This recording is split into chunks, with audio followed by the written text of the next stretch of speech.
Aditya Thackeray, I introduced you actually as a Shiv Sena leader.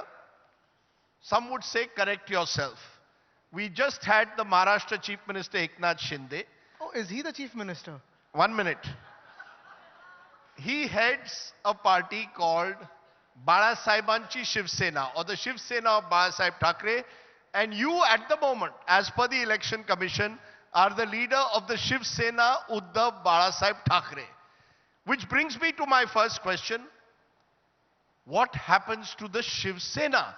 If the Shiv Sena has now split apart into two groups, even the symbol is no longer the bow and arrow, traditional symbol is no longer, as of now at least, with either of these two factions.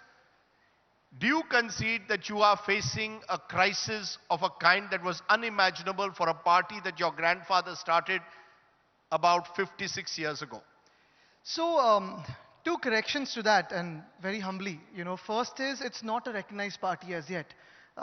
What he has got, he was trying to take away our name. He was trying to take away the logo for the Andheri elections that they did not even intend to contest. The only intention was to damage the Shiv Sena, damage Maharashtra, and put the sustainable development and politics of Maharashtra on the back burner.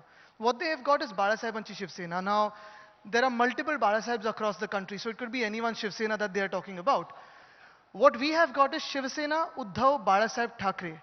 These words are inseparable, and the Election Commission also has proved it so that these words are inseparable.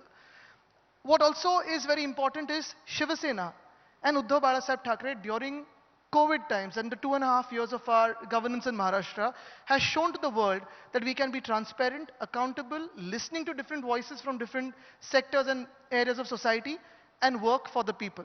So this is what we were going ahead with. In terms of what is the future of Shiv Sena and the question of whether Shiv Sena is in crisis, for me that is not a question anymore, because we are fighting it out. It could not be worse than what we have come to.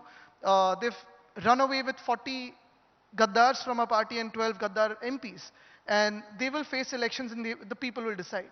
For me, what is important today and what is crucial today is what happens to the ideals of our constitution. What happens to democracy? What happens to rule of law? What happens to justice? If today, across our country, we have smaller Gaddaris, and I call this Gaddari because there's no other appropriate word for this, people who've run away and just gone to another party. If this happens across the country and this gets legitimized, you will have unrest, political unrest in every state of India. You will have random people claiming names and logos and parties for not just parties like Shiv Sena and other regional parties, but also the national parties like the BJP and the Congress. What happens to the future of democracy in our country? What happens to the constitution is the larger question here. If you like the video, do like, comment, share and subscribe.